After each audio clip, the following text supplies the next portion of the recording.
Many of my relationships with gang members have ended under questionable circumstances over the years. Reputable St. Louis Hoover Crip 607 Unk deaded our relationship amid accusations that I had set him up after Rollin' 40's Crip General 4 Extra threatened to unalive him during a podcast. On top of that, 4 Extra himself left No Jumper due to the offensive conversations I had with his ops, Munchie B and King Pill, on the podcast after he blew his hand off. And perhaps most notoriously of all, famed Compton Crip rapper AD left No Jumper after being removed from the No Jumper show amid accusations that he had only 4 jokes and that he would sometimes appear on podcasts where he didn't do or say anything, choosing to simply nod his head aggressively instead. Some of these are good reasons to fall out with a friend, and some of them aren't. But this past weekend, I fell out with a gang member I've been friends with for nearly a decade over something far more explosive than any fallout before: Pokémon cards. Let me take you back to 2017. We moved the No Jumper store in downtown LA to Melrose Avenue in West Hollywood,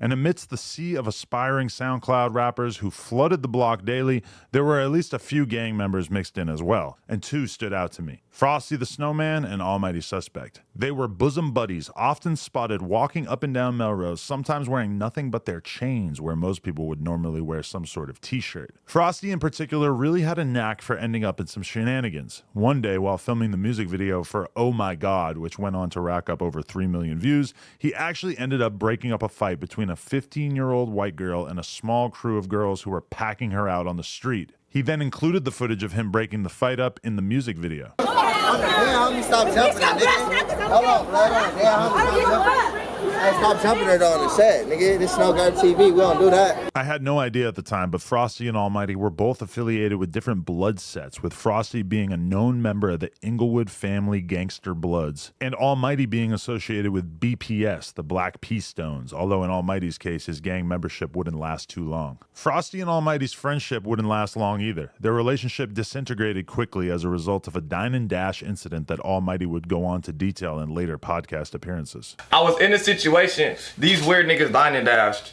I ain't eat no food, cause I ain't that type of nigga. These niggas run out, I gotta run with them. I leave my shit, might take me back.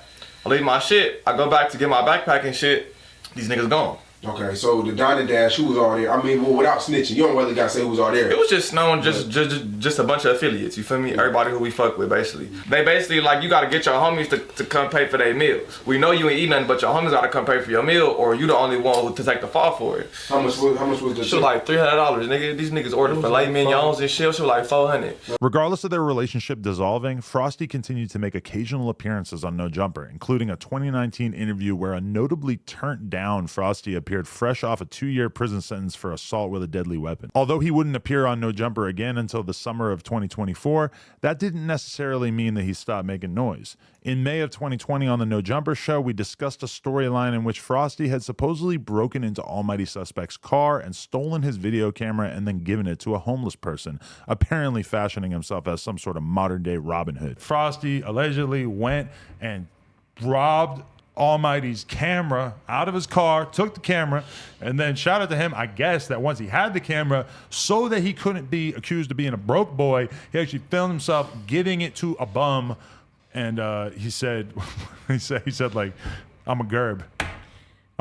As the years went on, interest in Frosty's music career seemed to wane. He was still clocking 6-figure view counts on YouTube, with some songs getting millions of plays. And on top of that, as of right now, he has over 700,000 monthly listeners on Spotify. But he was dropping music less and less frequently, and he began to be more well-known for his exploits in the street than his rapping. At one point, he went viral for getting a McDonald's employee to hit the blunt in the drive-thru. No, Frosty? Yep, hit it. You're lying. Hit it. You're lying. Hit the wood, my boy. Yeah, ba-da-ba-ba-ba. OF Street, I'm loving it on West Side FS. Yeah, y'all see it. Yeah, y'all see it. Yeah, y'all see it. Yeah, I got McDonald's smoking woods, gang. Yeah. Don't get fired, gang. All right. Stay up, G. And in another occasion, he was seen narrating as dozens of fellow Bloods viciously mollywopped a man outside of a store. Yeah, pack out, gang. Dead homies. Oh, IF, nigga. Fuck niggas talking about, nigga. That's on BT, nigga. Fuck you mean don't worry about work, nigga, on blood. But Frosty wasn't scared to squabble up on his own either, as evidenced by this video where he was seen engaged in a Mortal Kombat style face-off with someone outside a Popeye's restaurant.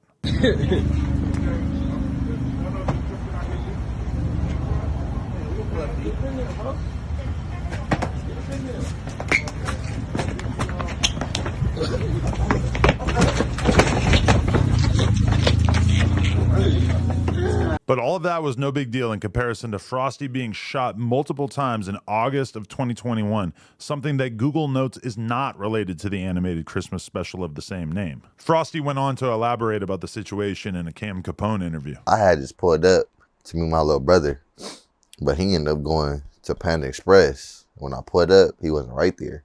And then the homie was right there. He had beeped at me, hey, and I went up to his car and shit. Next thing you know, we seen a bitch. We was talking to the bitch, then boom, drive-by. We was never in the car. That's what everybody would keep saying. Like, they think we was driving in the car. Like, we was never in the car. I had my own car. He had his own car. I hopped out. I say all this to say that Frosty was really in the streets, and some of his most memorable moments don't seem to have been archived on YouTube, namely the nightly excursions on Figueroa Avenue in which Frosty would be seen hanging out with scantily clad women all night long, often flexing large knots of cash and documenting the whole thing on his Instagram story. What exactly Frosty was doing out there and how he was making all that money isn't quite clear, but if the authorities are interested, I know someone who could probably be of assistance. So now we're up to date on exactly who Frosty is and what he's been through. Well, why are he and I no longer friends?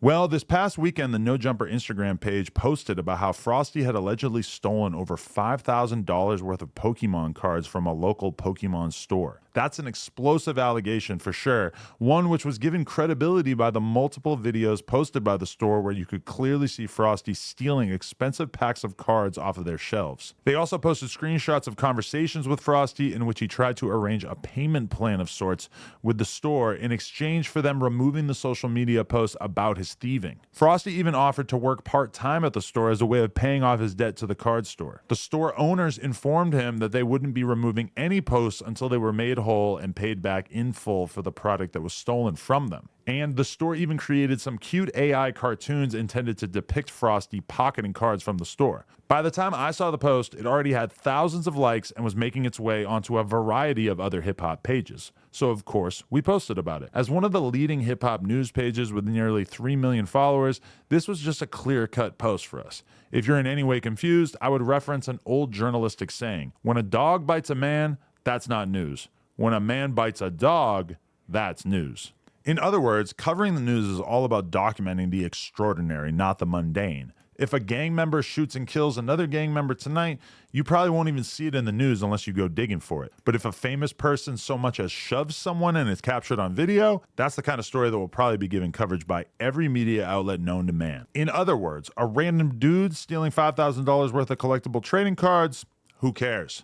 But when someone as well known as Frosty is caught red-handed with both videos and DM conversations to support the initial story, now that's news. Within minutes of the post going live, Frosty was blowing up my phone asking me to remove it. Take this down from me. Got my whole family calling. Let me know before it go viral. Man, I know you see my fucking messages, Adam. What the fuck? And you know I got a warrant. Come on, blood. This some police shit. I said, just saw this. It's already everywhere, honestly. Bro, no it wasn't. You got like 1 million fucking followers. And I said, sorry, G, I would take it down if it wasn't such a clear viral story that everyone's gonna post. Frosty said, yeah, that's weird, bro. Using me for clout. Don't even care if I get caught.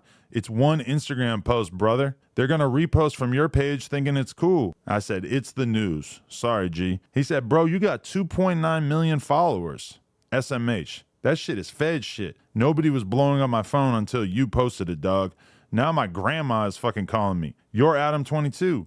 You forgot? The fucking feds is watching your Instagram, bro. Get me off of there, please. And then he showed another page, New West Coast TV, that had posted it after we posted it. And he said, SMH, bro, all cuz you ain't want to just delete it for me. It's good. When I get out, it's cool. I'm not gonna talk shit or none. I just don't fuck with y'all no more. Bruh, we fuck with you, but this shit goes both ways. When there was a video about Chiefin getting knocked out, we posted about it and talked about it. And when there's a video of you stealing a Charizard, we're gonna talk about it too. Frosty said, bro, Chiefin getting knocked out is not gonna help the police. You're literally helping the police. I haven't even went to jail for this yet. Nobody even fucking knew. Now I'm starting to believe the allegations that No Jumper be on some police shit. There was already a poppin' Instagram post about it. You not going to be able to get any of the other posts deleted about it. So asking us not to post news about you just because we are cool with you is crazy. That's not how it works. He said, is good. I see what it is, but just know it wasn't going viral. Now, I personally have been blocked on Instagram by Frosty now, but a No Jumper fan posted a screenshot to the Reddit showing Frosty's conversation and saying, N-word got 3 million followers and posted me for some clout. LOL. Never talking to bro again. That shit crazy. He don't even care how he just told the world on me. SMH. Now, this exchange has been interpreted in a variety of ways. The person who posted it on Reddit used the title, "Once people understand Adam is not their friend, their life will be better." Although notably, like almost every response to this thread is basically saying that the person who posted it is stupid. Either way, personally, I take issue with that assessment. I care about many of the hosts and guests who have appeared on No Jumper. However, when there is a very clear, evident news story about someone that I'm cool with, I take offense when that person asks me to take it down. Does that mean that every morsel of information about someone like Frosty is up for grabs?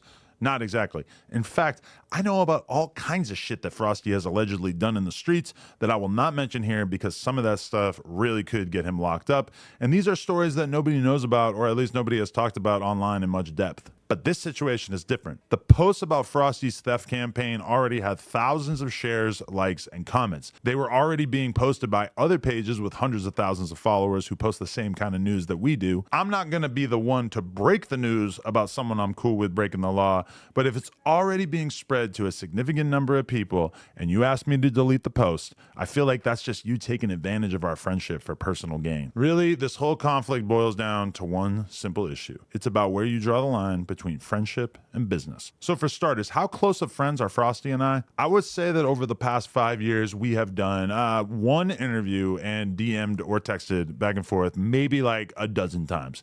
I definitely wouldn't say that we're close friends. He's never worked for me. This situation would be different if it was somebody like Brick Baby or Lush stealing the Pokemon cards, but to be honest, I think that both Brick and Lush would understand that No Jumper basically has to post about this sort of thing in order to do a decent job covering the news. That's why when 4 Extras showed up looking for Brick Baby at the office, we made content about it. When Lush passed out in a pool of his own vomit on the floor of No Jumper, we posted about it. When P Nice may or may not have choked Brick Baby out at the office, we made content about that too. No Jumper as a business exists for the sole purpose of creating content. And unless we have an incredibly good reason not to, we're gonna make some content. And beyond that, what Frosty did was wrong. In this situation, I empathize more with the guy who owns a retail store and is trying to make some money by selling Pokemon cards than Frosty, who apparently had formed some sort of bond with the owners and was taking advantage of his kindness by having one of his girls steal from them when their backs were turned. Sometimes I think I just need to lay out my ground rules better so that people will be less confused when these kind of things happen.